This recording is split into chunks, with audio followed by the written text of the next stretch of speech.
Hey, this is Brad Block, host of The Physician's Guide to Doctoring. This is a personal and professional development podcast for physicians where we have experts on the show that try to teach us everything we should have been learning while we were memorizing Krebs cycle.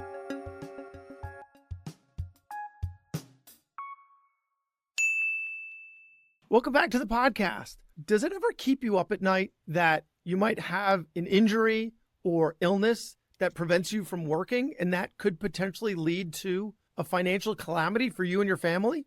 If it doesn't, it should. And we're going to be talking about what you can do to make sure you can sleep at night, knowing that your family and yourself will be financially secure if something like that happens.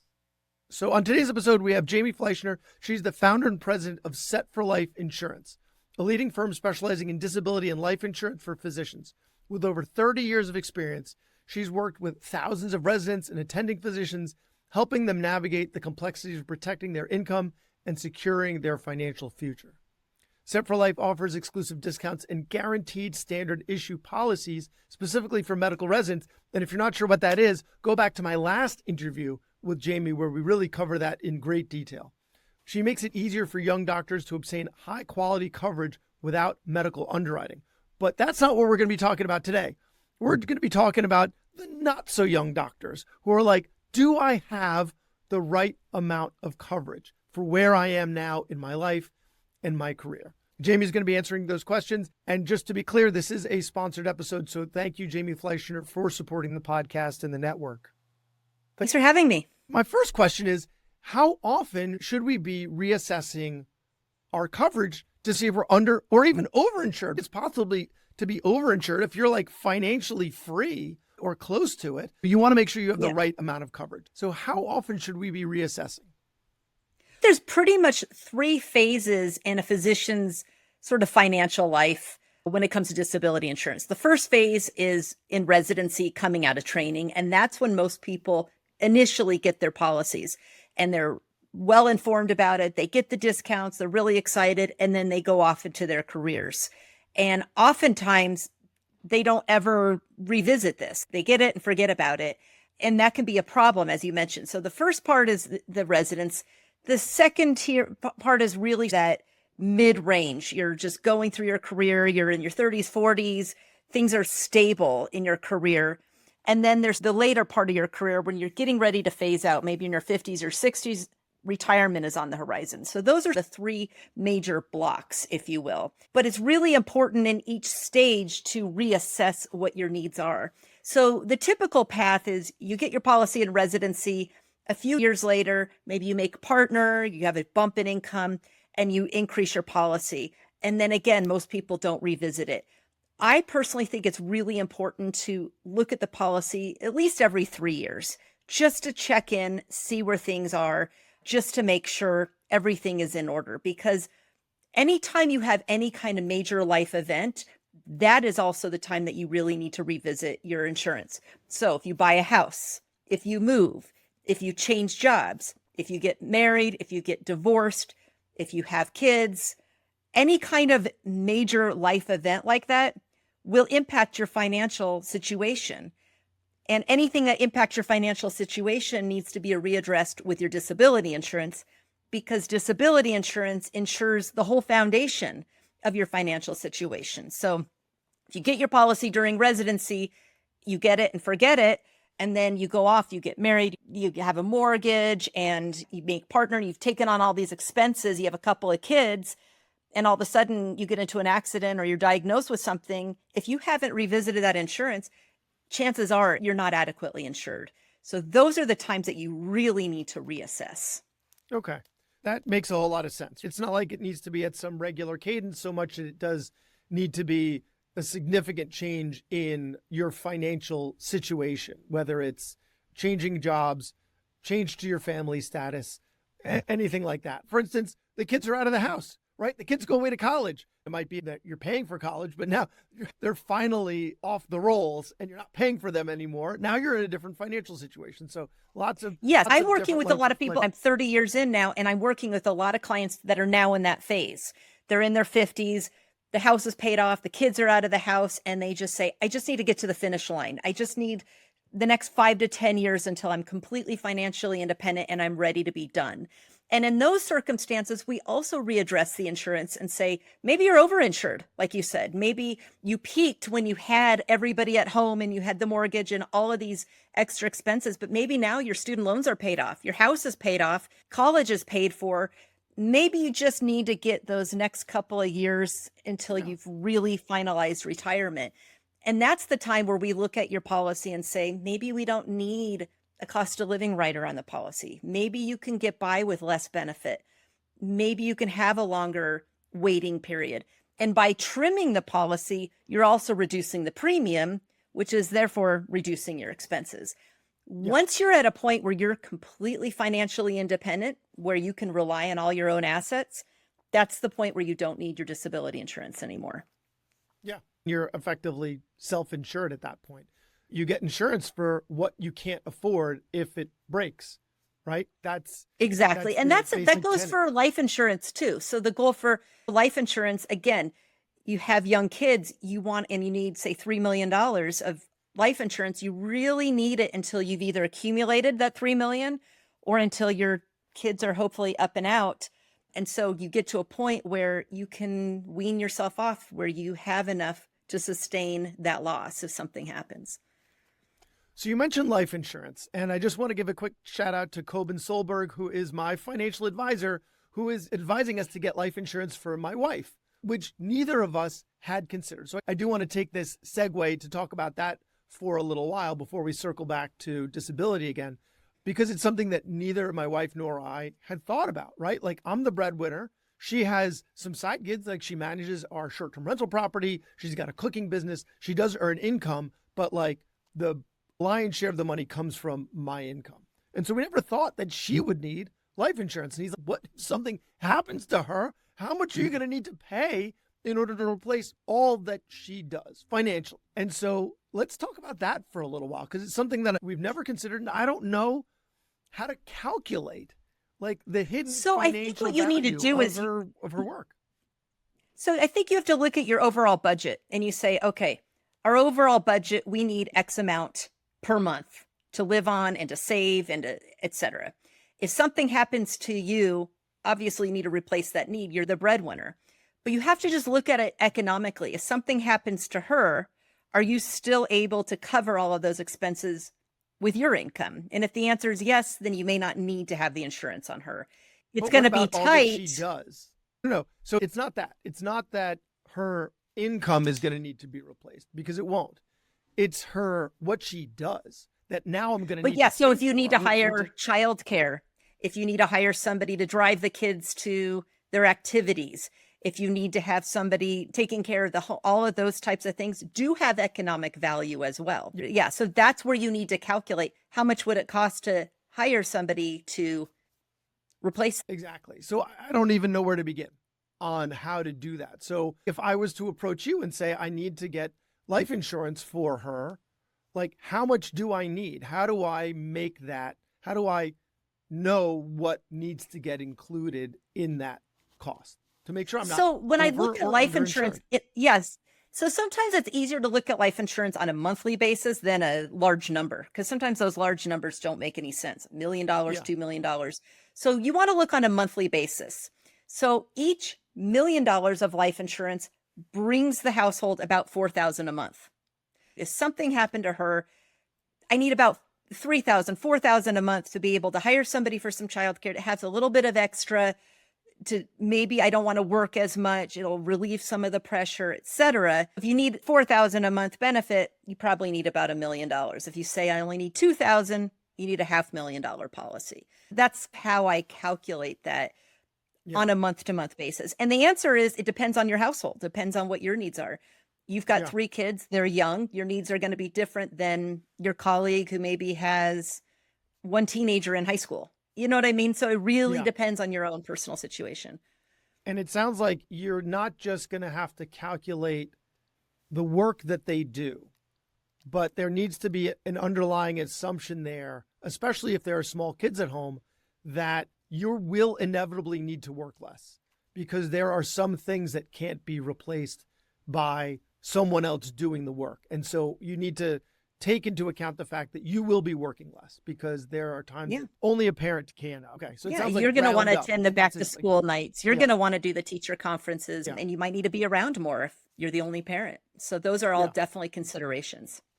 Yeah. And if there's more family support in the area, maybe you won't need to do that as much. Maybe there are some grandparents who are involved, but not everyone has that. Okay. So that's a lot to think about when coming up with that calculation. Okay. So it's $1 million policy amounts to around $4,000 a month. So does that mean, I'm not sure if this math works out, $500,000 policy is $2,000 a month? Exactly. That's pretty. And again, I would have it because on a term policy, you can choose the length of the term.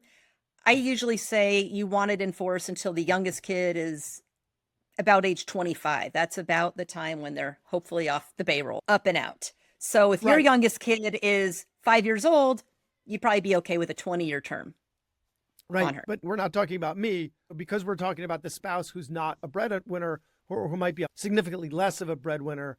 You can probably end that policy when the kids are out of the house. Yeah, you could probably do a Yeah. 15-year till they're up and Yeah. out. Yeah. Okay, that makes sense.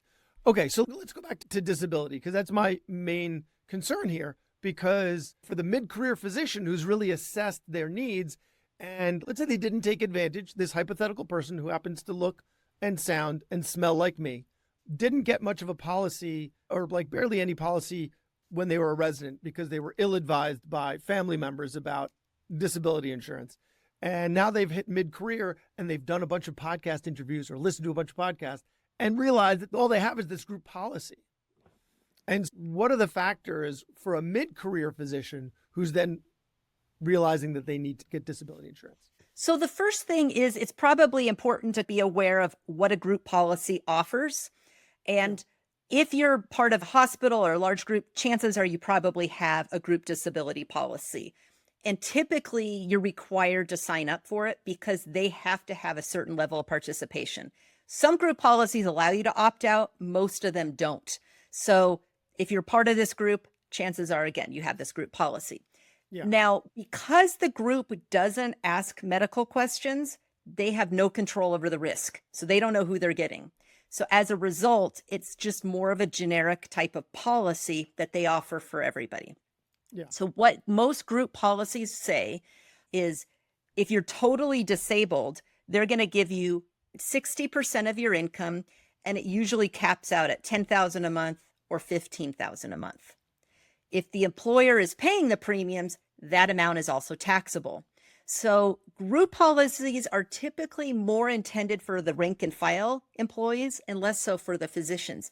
So the larger your income, the less coverage you actually have. So if you're making $300,000, $400,000, $500,000 and your policy caps out at $10,000 a month and that's taxable, the net effect is you're only going to get $7,000 a month or approximately, because it's going to be taxable. Okay. So that wouldn't be the case if it's like a physician group. Yeah. Right? Like what you're assuming is like you're part of a large hospital system where they're also providing disability insurance for the maintenance workers. That's not assumed for a physician group. So if you've got because there's going to be a group, cap. So the larger the income, the less replacement you're going to get. So that's one of the things to keep in mind. Number two, most group policies require you to be totally disabled and not working. Okay. So if something happens and you're a physician, let's say something happens to you and you hurt your back really badly and you can't go into work, but you're still able to podcast, they might say, hey, you're working, you're earning income, we don't have to pay your claim. So most of them say you have to be totally disabled and not working. So it's a more Is there any strict way to definition. reclassify this as a nonprofit so that they aren't able to consider this part of my income? I don't know. So again, it's really more of a taxability issue. So again, they're paying the premiums, the benefits are taxable to you. And there's really no way to get around it. Some small groups will actually allow people they'll buy their own policy or they can pay up or they'll bonus you and you can go and buy your own insurance. There are some circumstances. Some large groups, they actually say, we'll only give you 50%. If you want to buy some additional through the group, you can do. And again, if you're paying that premium, that part of it is non-taxable. But again, most group policies are really generic. A couple of other things to be aware of is if you ever leave your group, that policy doesn't go with you. It's not portable. So Not the like a problem plan. becomes if you leave that group, And let's say you go to a smaller practice where they don't have a policy, you're left vulnerable. You have to go out and buy your own insurance. That's great if you're healthy and you can go out and get it. Or let's say you're starting your own practice, but if you're not healthy, it can be a problem. You may not be able to go out and get it on your own. So you might say, oh, fine, I'll stay here so I can keep my benefits, which may not be ideal. Kind of like the health insurance situation for a lot of people that have health insurance through their employer and will be left high and dry if they leave. Yeah, the great American system. Okay, so you talked about the tax implications. So basically, if the group's paying for it, they're paying for it with pre-tax money. So if you get it, you've got to pay taxes on it. If paying for it with post-tax money, so that you've already paid the taxes, so then you no longer have to pay other taxes on it, right? That's exactly right. Yeah. Okay. And so if you do have an individual policy, you always want to pay for it with after-tax dollars out of a personal account, so the benefits are tax-free. Okay, so are there any strategies for optimizing tax efficiency, or like this is just how it is and there's no way around it? That's really the way it is, especially if you work at a large hospital or university setting. There's really no way around it. Now, most people still supplement a group policy with their own individual policy for several reasons. One is that portability piece. So if you have your own individual policy, that goes with you. So if you ever leave your group, that policy can go with you and you can increase it or decrease it or expand it. So you have your own coverage. Number two, if you go on claim, the individual policy always pays first and foremost. There's no offset. An individual policy will not say, oh, you have something through the group, we're going to pay you less. Some group policies might say, oh, you have some individual, we're going to pay less. So it depends on the group. So the individual policy is always going to pay first. Third, the individual policy typically is also what's called own occupation. So it's going to cover you if you can't work in your specialty. You don't have to be totally disabled. So that's the reason most people carry some level of individual coverage to bridge the gap between what the group policy is providing and what you need to be able to sustain yourself.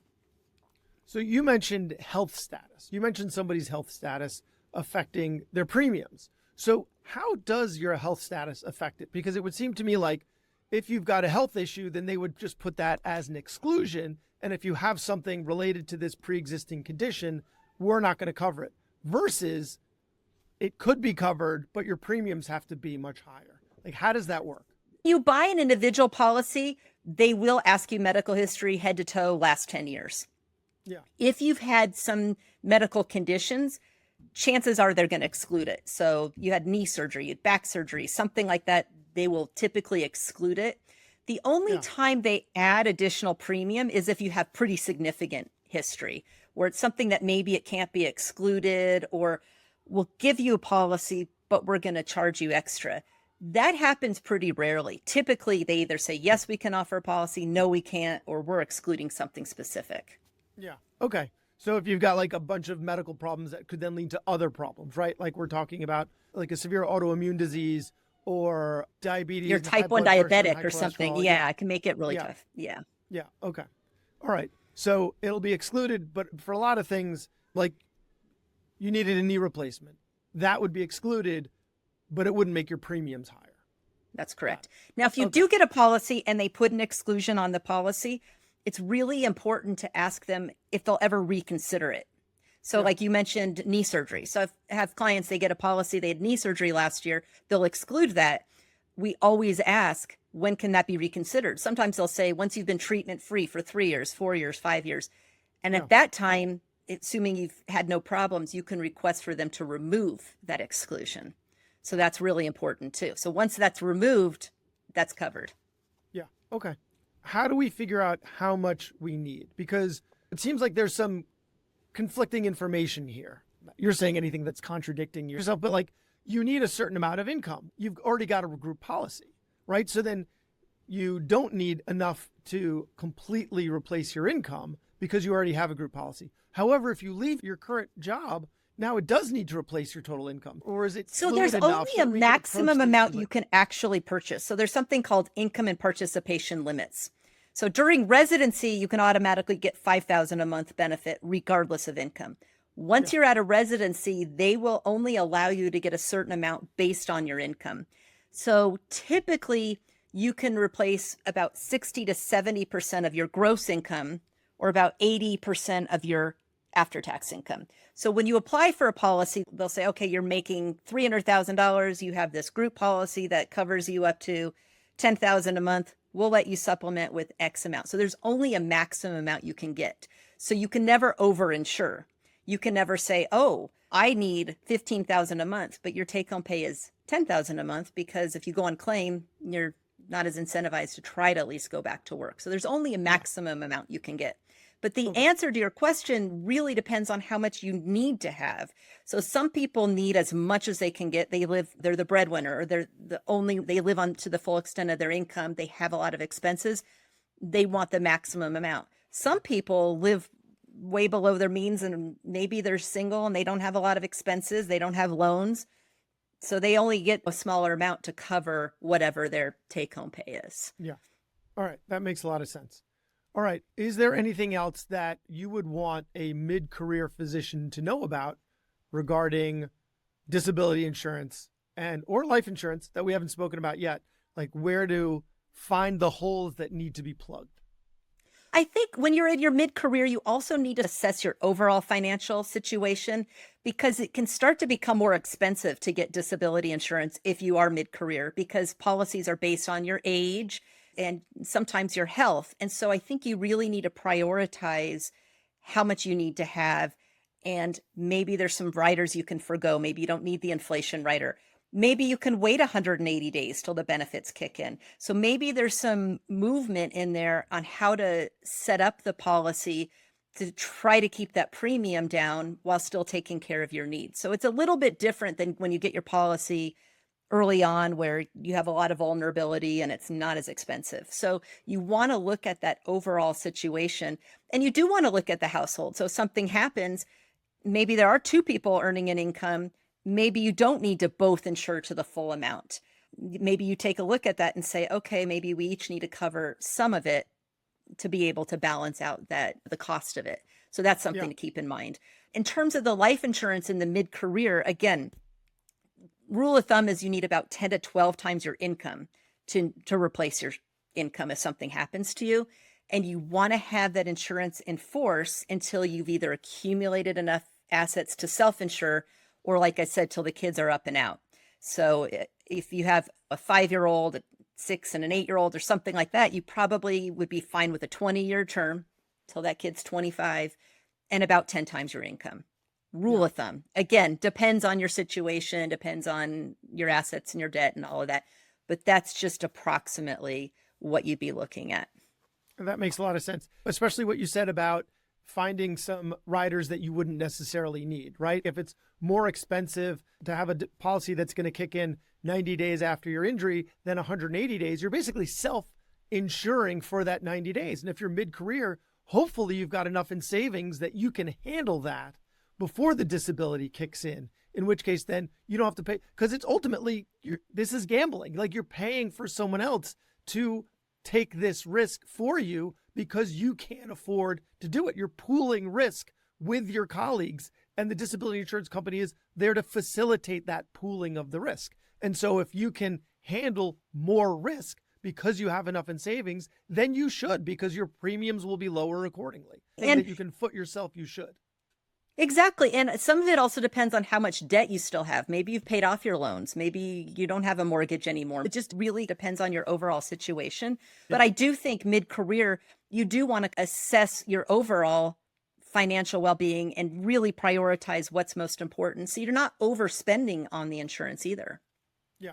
Excellent advice. So if people want to learn more, if they're like, okay, I am not in the safe financial situation that I thought I was after listening to this, I definitely need more robust individual policy, or at least I'd like someone who knows what they're doing to take a look at my policies to find out if I'm in a secure place financially. Where do we find you, and where do we learn more?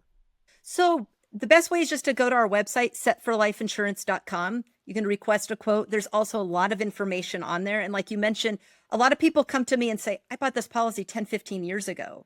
Is it still a good policy? Is it still covering my needs? Do I need to make any changes on that? I'm always happy to review that.